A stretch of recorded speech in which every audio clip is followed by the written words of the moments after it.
ऐसे बेटे को सबक सिखाना जरूरी था। राहुल बहुत चिंतित होकर भागा भागा मंदिर के पास आ गया और हाँफते हुए पंडित जी से पूछा, पंडित जी, माँ बाबूजी कहाँ हैं? अभी कुछ घंटे पहले किसी ने मुझे फ़ोन पर बताया कि माँ बाबूजी यहाँ मंदिर में बैठे हैं, तो मैं दौड़ता हुआ यहाँ आया, पर मुझे तो कहीं दिख नहीं रहे हैं। आप उनके बारे में कुछ बता सकते हैं कि वो किस ओर गए हैं? पंडित जी बोले, बेटा, जब तुम यहाँ आ रहे थे तो रास्ते में भंडारा हो रहा था, वहाँ क्यों नहीं देखा? मैं उनको वहीं जाने के लिए बोला था। वो दोनों भूख से तड़प रहे थे और भोजन के लिए दर दर भटक रहे थे। उनको इस अवस्था में देखकर अपने बुढ़ापे की चिंता होने लगी। जमाना कितना बदल गया है। जो माँ बाप खुद भूखे रहकर पहले अपने बच्चों के बारे में सोचते हैं, वो मेहनत करके, मजदूरी करके अपने बच्चों को पढ़ाते लिखाते हैं, उसे अपने पैरों पर खड़ा करते हैं और उम्मीद लगाते हैं कि मेरे बच्चे बुढ़ापे का सहारा बनेंगे। लेकिन इस कलयुग में माँ बाप का यह सपना सपना ही रह जाता है। इतना बोलकर पंडित जी उदास मन से वहाँ से चले गए। पंडित जी की बातें राहुल के दिमाग में बार बार चलने लगी। आखिर क्यों पंडित जी माँ बाबूजी के बारे में ऐसा बोल रहे थे? इसका मतलब क्या माँ बाबूजी बहुत दुखी थे? ये सोचते हुए राहुल जहाँ भंडारा हो रहा था वहाँ पहुँचा, पर इतनी भीड़ में उसे अपने माँ बाबूजी कहीं नहीं दिख रहे थे। अचानक ही उसकी नज़र दो बूढ़े भिखारी पर पड़ गई, जो लड़खड़ाते हुए लाइन में लगे हुए थे। धीरे धीरे लोग आगे बढ़ते जा रहे थे। छोटे छोटे बच्चे उनको पीछे करके उनके आगे खड़े हो जा रहे थे, जिस कारण से उनका नंबर ही नहीं आ पा रहा था। पीछे से हाथ बढ़ाते तो जो प्रसाद वितरण कर रहा था वो उनको प्रसाद दे ही नहीं रहा था। बेचारा कमजोर शरीर और बुढ़ापा की अवस्था, लाइन में खड़े नहीं हो पा रहे थे। हजार बार कोशिश करने पर भी उन दोनों को एक भी पैकेट पूरी सब्जी की ना मिली। धीरे धीरे भीड़ बढ़ती ही जा रही थी। तभी वो बूढ़ा नीचे गिर गया और भीड़ इतनी थी कि उसे दोबारा उठने नहीं दे रहा था, और अंत में भंडारे की गाड़ी भी वहां से चली गई। पर उन दोनों दंपति के हाथ एक भी प्लेट नहीं लगी। वो जमीन में पड़ा धूल में सना बिलख बिलख कर रोने लगा। राहुल ये देखकर दौड़कर उनके पास आया और कहा, आप रोइए मत, मैं आपको खाना दूंगा, चलिए मेरे साथ। राहुल ने कहा। पर जैसे ही राहुल उस बुढ़े को गौर से देखा तो उसके होश ही उड़ गए, क्योंकि वो उसके बाबूजी थे। आज उनकी ऐसी दशा थी कि राहुल भी उन्हें पहचान न सका। दाढ़ी बड़ी बड़ी, कमजोर शरीर, मैला कुचला कुर्ता, ऊपर से फटी हुई धोती लपेटे, उसे तो अपनी आंखों पर यकीन ही नहीं हो रहा था। राहुल उनको पहचानते ही उनको गले लगाकर रोते हुए कहता है, बाबूजी, आखिर आप मुझे मिल ही गए, अम्मा कहाँ है? उसके बाबूजी ने उस बूढ़ी औरत की तरफ इशारा करते हैं। राहुल जब उस बूढ़ी औरत को देखा तो उसकी आंखों में आंसू आ गए और माँ को गले से लगाकर दहाड़े मारकर रोने लगा। वो औरत भी बेटे को गले लगाकर फूट फूट कर रोने लगी। राहुल रोते हुए बोला, बाबूजी, आप लोगों की ऐसी हालत कैसे हो गई और आपने मुझे बताया क्यों नहीं? आप तो भैया भाभी के घर पर थे ना, फिर आपकी ये हालत कैसे हो गई? बाबूजी रोते हुए बोले, बेटा, बहुत भूख लगी है, पहले कुछ खाने को दिला दो। राहुल ने पास की दुकान में माँ बाबूजी को कुछ खाने को दिया। खाना सामने देखते ही दोनों की आंखों में चमक बढ़ गई। अपने माँ बाबूजी की ऐसी हालत देखकर राहुल की आंखों में आंसू आ गए। वो सोचने लगा, अगर उस दिन मेरा बेटा गोलू माँ बाबूजी के बारे में उसे नहीं बताता तो आज पता नहीं वो कहाँ होते। राहुल सोचते हुए उस दिन को याद करने लगा कि कैसे गोलू रोते हुए उसे गले से लगा लिया और बोला, पापा मैं एक बात बोलूं, आज मैं मंदिर में दादाजी और दादी माँ को मंदिर के बाहर भिखारियों की लंबी लाइन थी, उस लाइन में देखा। मैंने मम्मी को भी दिखाया तो वो चुपके से उनके आंखों से बच के निकल आई और बोल रही थी, अरे बाप रे, आज तो बाल बाल बची, नहीं तो मेरे ही सर पर आकर ये लोग बैठ जाते। इस पर चौंकते हुए राहुल बोला, क्या कहा? दादाजी और दादी माँ यहाँ मंदिर के बाहर भीख मांग रहे थे? गुस्से में तनतनाते हुए अपनी पत्नी के पास गया और चिल्लाते हुए बोला, सुमन तुम ऐसा कैसे कर सकती हो? मंदिर में तुमने माँ बाबूजी को देखा, हाँ तो इसमें चिल्लाने वाली कौन सी बात है? आप तो ऐसे चिल्ला रहे हैं जैसे आसमान टूट गया हो। यार तुम कैसी औरत हो, उन्हें देखकर भी ऐसी हालत में छोड़कर भाग आई। सुमन भी कहाँ चुप रहने वाली थी, वो भी तुनक कर बोली, अजी भागती नहीं तो और क्या करती? वे लोग तो भैया भाभी के पास रहते थे ना, यहाँ तक कि उन्होंने अपना सब कुछ भी भैया भाभी को दे दिया।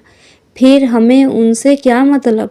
रहने दो जैसे भी रहना है, सुमन ने कहा। सुमन मेरा झगड़ा भैया से है, माँ बाबूजी से नहीं। भैया भाभी के साथ तो माँ बाबूजी ने ही रहने की इच्छा जताई थी, वरना मैं तो तभी उन्हें अपने साथ ले आता, राहुल ने कहा। हाँ तो तब उन्होंने भैया भाभी को चुना तो अब रहें उन्हीं के साथ, हमें क्या मतलब? वैसे भी जिसको अपना संपत्ति दिया है उन्हीं के ऊपर अपना अधिकार जमाए। हमारे पास कोई कुबेर का खजाना तो है नहीं, हमारे खुद की जरूरतें ही पूरी नहीं होती आपकी कमाई से, ऊपर से आपके बेईमान माता पिता को मैं नहीं झेल सकती, सुमन ने कहा। क्या हम उन्हें झेलेंगे? क्या बक रही हो? अरे हम लोग तो बहुत नसीब वाले हैं जो हमारे सर पर माता पिता का हाथ है, वह हमारे माता पिता हैं। सुमन तुम एक बात बताओ, अगर मेरे मम्मी पापा के जगह पर तुम्हारे मम्मी पापा होते तो क्या फिर भी तुम ऐसे ही बोलती? खैर मैं भी क्या तुमसे बहस कर समय गंवा रहा हूँ, मैं अभी उनको लेकर आता हूँ।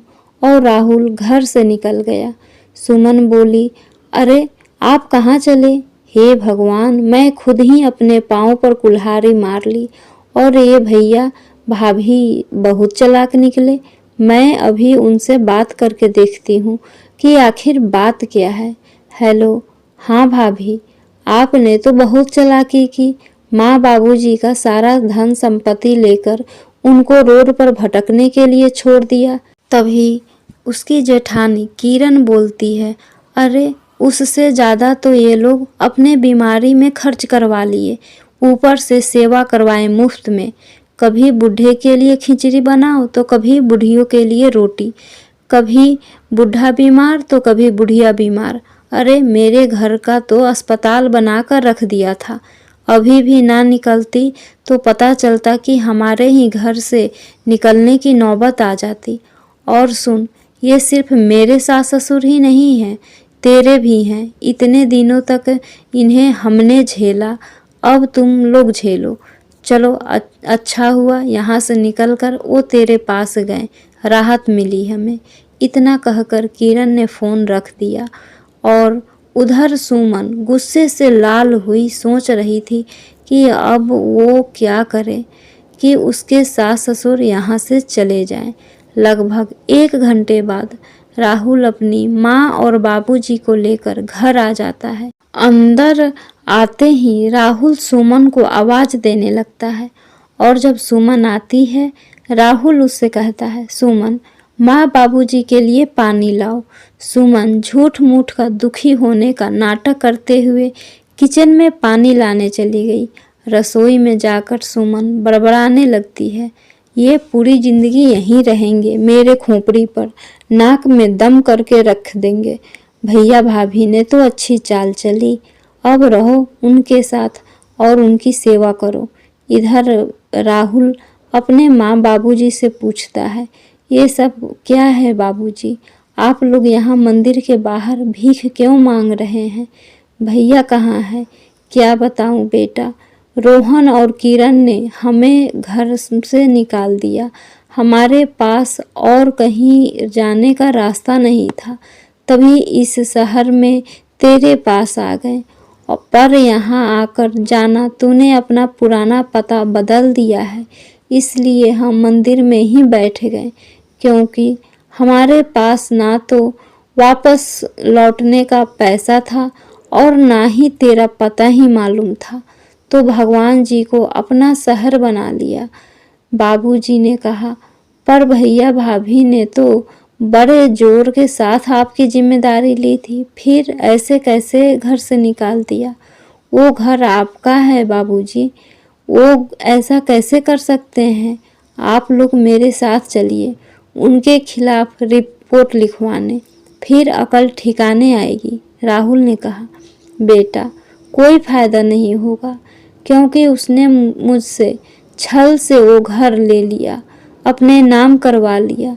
तभी माँ जी कहती है, अच्छा ठीक है, अभी नहा धोकर आप खा पी कर आराम कीजिए, बाद में बात करेंगे इसके बारे में। राहुल ने कहा, सुमन उनके लिए कुछ बना दो, तब तक मैं उनके नहाने का बंदोबस्त करता हूँ। उसके बाद जब दोनों नहाने जाते हैं, तब सुमन राहुल से कहती है, जमीन जायदाद अपने लाडले को दे दिया और खाली हाथ मेरे खोपड़ी पर आकर बैठ गए। अब हम बेवकूफ़ों की तरह इन लोगों का सेवा करें? इन लोगों की सेवा मैं नहीं कर सकती। आपको महान बनना है तो आप बनिए, मैं महान नहीं बनूंगी। नहीं तो मेरा कहा मानिए और इन लोगों को घर से निकाल दीजिए।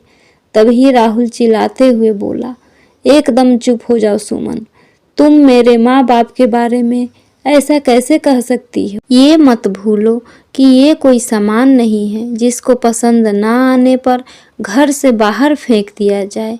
ये मेरे भगवान हैं और भगवान की जगह घर में होती है, ना कि बाहर। तुम्हें अगर इनका यहाँ रहना इतना ही खटक रहा है तो तुम ही चली जाओ यहाँ से। सुमन तो पहले से ही गुस्से में थी और अब तो राहुल के यूं डांट देने से उसका गुस्सा 7वें आसमान पर चला गया और वो सोचने लगी कि अब तो मैं इस बूढ़े बुढ़िया का जीना दुश्वार कर दूंगी। यह तो घर पे रहते नहीं हैं दिन भर, इतना परेशान करूंगी कि इन्हें ये घर खुद ही मजबूर होकर छोड़कर जाना पड़ेगा। बेशर्मी की भी हद होती है। देखो तो कैसे अपना सब कुछ लुटा कर यहाँ आ गए आराम फरमाने। मैं करवाती हूँ इन्हें आराम। अगली सुबह राहुल सुमन से कहता है, मैं ऑफिस जा रहा हूँ, पीछे से माँ बाबूजी को कोई दिक्कत हो तो मुझे कॉल कर देना। उसके बाद राहुल ऑफिस चला गया। उसके जाते ही सुमन एसी चलाकर सो गई। थोड़ी देर बाद उसे माँ जी जगाती हैं। सुमन बोली, क्या हुआ माँ जी? बेटा जरा राहुल को फ़ोन लगाओगी क्या? तुम्हारे बाबूजी की तबीयत ठीक नहीं लग रही, सांस भी तेजी से चल रही है, लगता है डॉक्टर को दिखाना पड़ेगा। यहाँ पैसों का खजाना नहीं है जो आप लोगों को इलाज होगा। कमाने वाला एक और खाने वाला 4-4, ऊपर से डॉक्टर को भी पैसा दो। बड़े शौक से अपने बड़े बेटे को सब कुछ न्यौछावर कर दिया और अब अपने बुढ़ापे का बोझ अपने छोटे बेटे पर डाल देने में आप लोगों को जरा भी शर्म नहीं आ रही। अभी आए हुए 2 दिन नहीं हुए कि डॉक्टर का खर्च करवाने को तैयार हो गई। सही कह रही थी भाभी, आप लोगों की बीमारी की वजह से। पर मेरे पति को श्रवण कुमार बनने की बहुत शौक चढ़ा है। सुमन बहू, ऐसा मत कहो। तुम्हें जो किरण ने बताया बस उसी पर विश्वास कर लिया। तुम्हें लग रहा होगा कि कभी हमने शौक से रोहन के पास रहने का निर्णय किया था और राहुल को भुला दिया। ऐसा नहीं है बहू। राहुल की तनख्वाह इतनी नहीं है जो हमारा बोझ उस पर डालते। बचपन से ही राहुल के स्वभाव को हम अच्छे से जानते हैं। जो हमारे लिए हमेशा खड़ा रहेगा, उसकी तनख्वाह कितनी भी कम क्यों ना हो, वो हमारे लिए हर तंगी सह लेगा। इसलिए हमने उसे तंगी से बचाने के लिए रोहन के साथ रहने का फैसला लिया।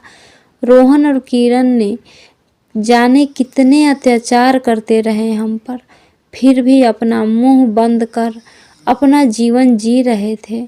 उन दोनों ने हमारा सब कुछ छल से ले लिया, फिर भी हमने अपना मुंह बंद रखा। एक रोज की बात है, रात के 2 बज रहे थे। वो दोनों किसी दोस्त की शादी पर गए थे, जहाँ से उन्हें लौटने में देर हो गई। हम तो सो चुके थे। रात के 2 बजे जब वो लौट कर आते ही उन्होंने हम दोनों को जगाया, मुझसे कॉफ़ी बनवाई और तुम्हारे बाबूजी को किसी के घर की रखवाली करने के लिए रात के 2 बजे उसके घर छोड़ आया। बेटा, मैं उस रात भर सोई नहीं और रात भर रोती रही। तभी सुमन को पता नहीं क्या हो गया और वो बोली, माँ जी, मैं पूरी कहानी सुनूंगी, पर पहले बाबूजी को डॉक्टर के पास ले चलते हैं। सभी डॉक्टर के पास गए तो डॉक्टर ने कहा काफ़ी देर तक भूखे रहने से इन्हें एसिडिटी हो गई है, तो कुछ दवाई देकर उन्हें छोड़ दिया।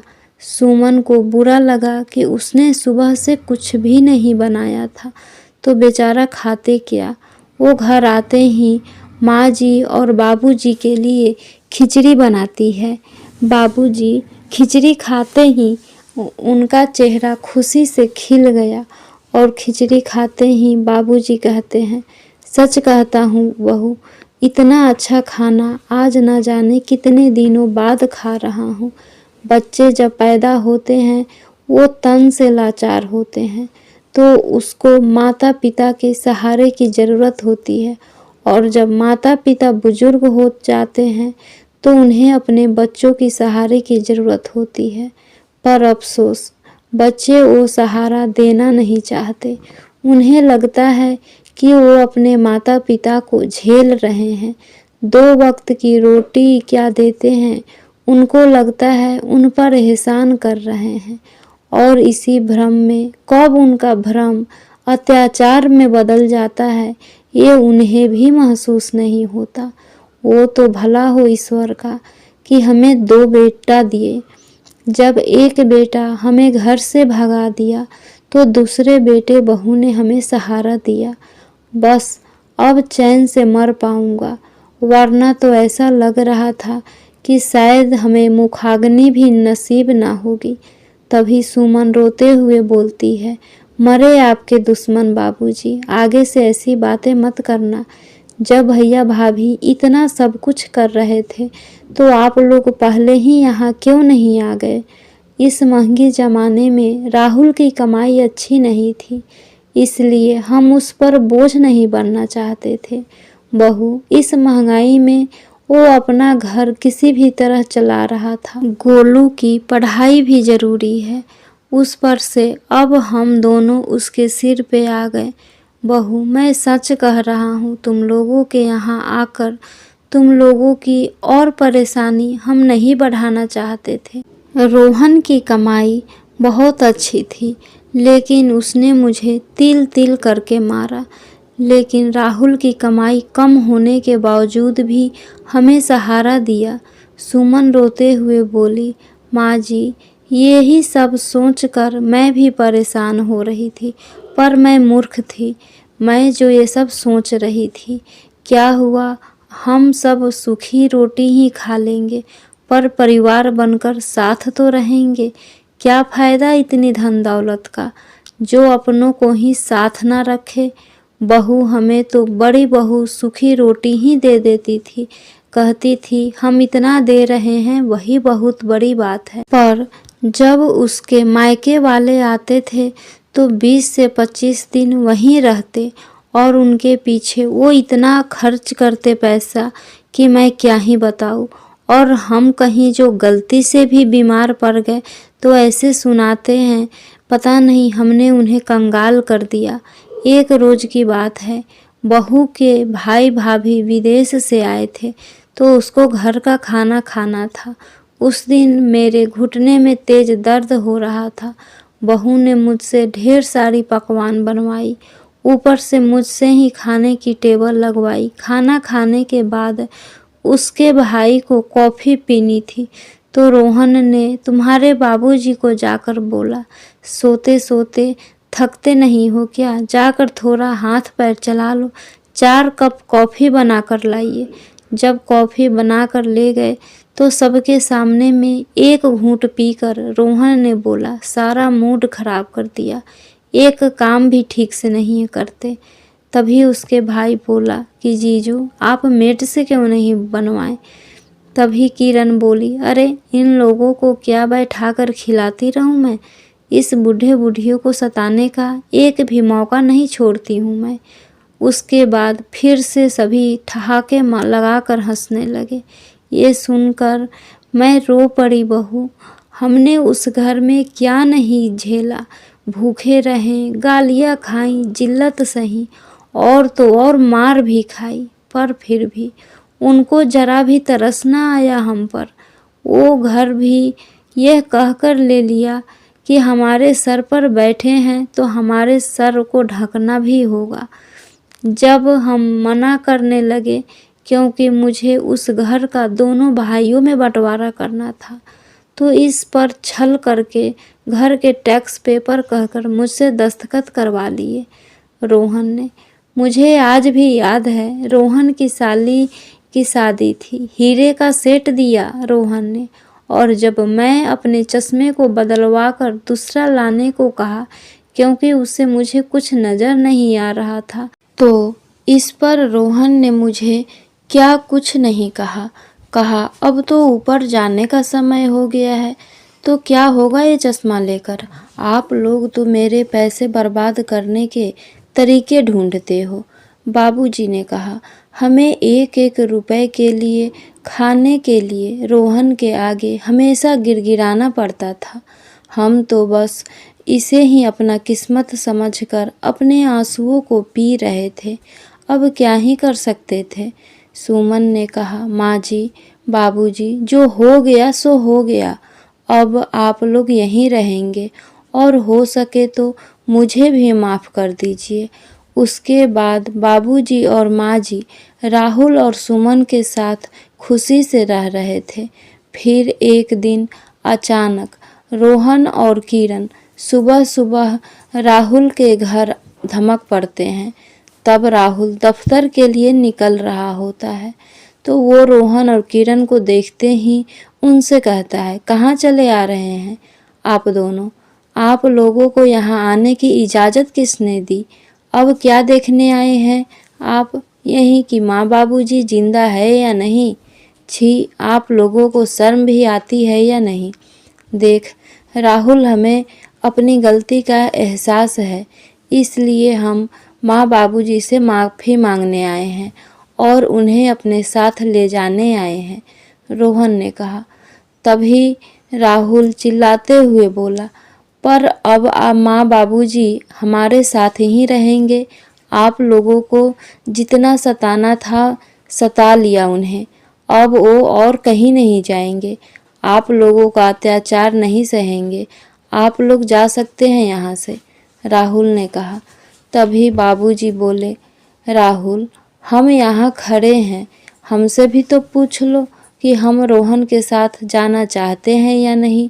रोहन बेटा, तुम्हें अपनी गलती का एहसास है, यही हमारे लिए बहुत है, हमें ले चलो यहाँ से, यहाँ तंगी में हमें नहीं जीना, और हमारे दिन ही कितने बचे हैं। राहुल ने आश्चर्यपूर्वक कहा, ये आप क्या कह रहे हैं, आप यहाँ खुश नहीं हैं, भैया ने तो आप लोगों को घर से निकाल दिया, फिर भी आप उनके साथ जाना चाहते हैं। अरे ये कह तो रहा है गलती हो गई इससे, तो क्या अब इसकी जान ले लूँ, हम तो जा रहे हैं यहाँ से, चलो। ये कहकर माँ जी और बाबूजी रोहन के साथ चले गए। 2 दिन बाद रोहन ने राहुल को फ़ोन किया और कहा, कल घर पर आ जाना, बाबूजी अपने जायदाद का बंटवारा करना चाहते हैं। मैंने ही कहा कि राहुल किराए के मकान में रहता है, तुझे ये घर दे दे, आ जाना कल दस्तखत करने। अगले दिन राहुल और सुमन आते हैं तो बाबूजी कहते हैं, आ गया तू, इस कागज पर दस्तखत कर। बाबूजी, मैं यहाँ ये सब करने नहीं आया, मैं तो बस ये कहने आया हूँ कि मेरे पास जितना है मैं उतने में खुश हूँ। आप ये सब अपने लाडले बेटे को दे दीजिए और आगे से मुझे फ़ोन करके इन सब का लालच मत दीजिएगा। ये सब मैं फ़ोन पर कह सकता था, पर सामने आकर कहने पर आप लोग मेरी बात का ज़्यादा यकीन करते, इसलिए आ गया। अब मैं चलता हूँ। यह कहकर राहुल जाने ही लगा। बाबूजी ने उसे रोक कर कहा, रुक जा राहुल, यहाँ आज तुझे और कारण से भी बुलाया है, इसलिए बात मानकर कागजात पर अपने दस्तखत कर दे। राहुल जब उन कागजात पर दस्तखत कर देता है तो यह सब क्या है बाबूजी, मुझे सच में कुछ नहीं चाहिए था। तो इससे पहले बाबूजी कुछ बोलते, रोहन बोलता है, अरे तुझे दे भी क्या रहे हैं, बस ये छोटा सा घर।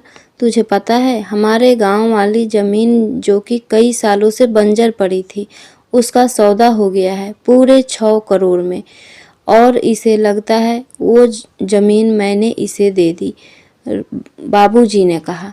रोहन की बात को काटते हुए कहा, मतलब क्या है बाबूजी आपकी बातों का? रोहन ने पूछा। मतलब तो बहुत ही सीधा है बेटा, उस ज़मीन की कीमत के बारे में मुझे तुझसे पहले पता चल गया था, और जिस दिन तू मुझसे माफ़ी मांगने का नाटक करने आया था तो मैं तो तभी समझ गया कि तेरे इरादे, पर मैं उस वक्त कुछ नहीं कहना चाहता था क्योंकि तुझसे ये घर भी लेना था।